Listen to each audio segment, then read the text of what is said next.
Welcome to Life Trader. Sa video na ito, muling sisilipin natin ang aking portfolio nitong December.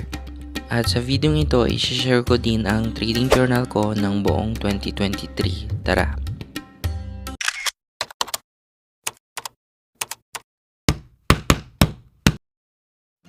Unahin natin pag-usapan ng aking portfolio this December 2023.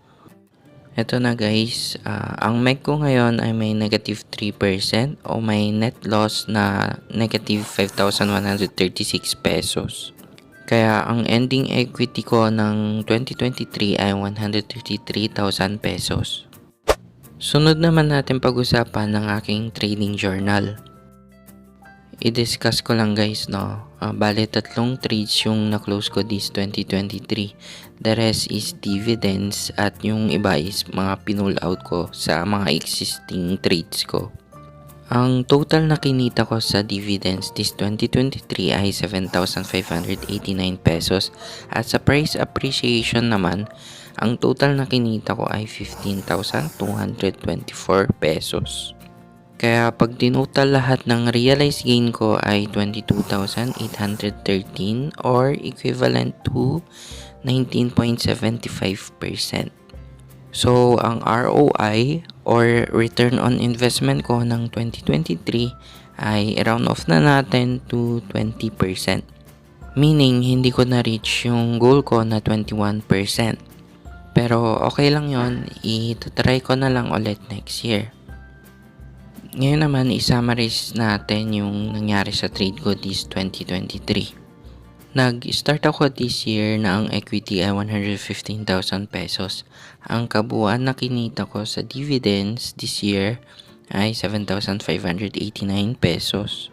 At ang kabuuan na kinita ko naman sa price appreciation ay 15,224 pesos. Ang realized loss ko ay wala. Kaya ang total equity ko pagkasama ang lahat ng realized gain ay 138,327. Ang paper gain ko is 0 at ang paper loss ko naman ay 5,136 pesos. Kaya kung isusubtract natin, ang magiging equity ko na lang ay 133,190 pesos. Ngayon naman, let's answer some few questions for trading 2023, no? How was trading 2023? Kayo guys, how was trading 2023? Ako as an average trader, no, honestly nahirapan ako. It reminds me on trading noong year 2022 na halos konti lang yung opportunity. Kung pagmamasdan natin tong chart ni PSEI, no, halos nagre-range lang siya for how many years na. Kaya siguro mahirap mag-trade.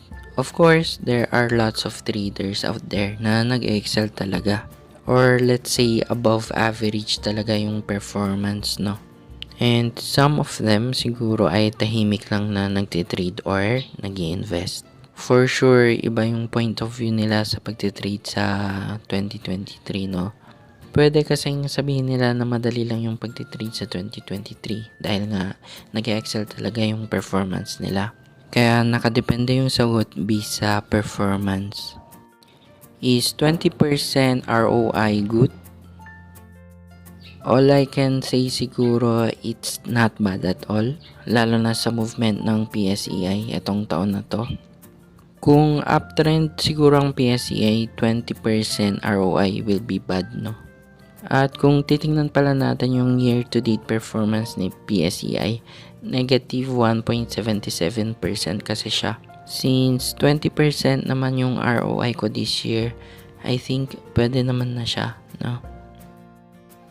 Anong lesson ang natutunan ko this year? Siguro yung pagiging conservative trader ko, nagiging balakid siya para kumita pa ako lalo. To be specific, ito yung naging trade ko sa MBT. So, sobrang conservative yung trade ko sa MBT na halos walang price appreciation. Nabet ako kasi sa MBT ng August. So, almost half a year yung nakain ni MBT.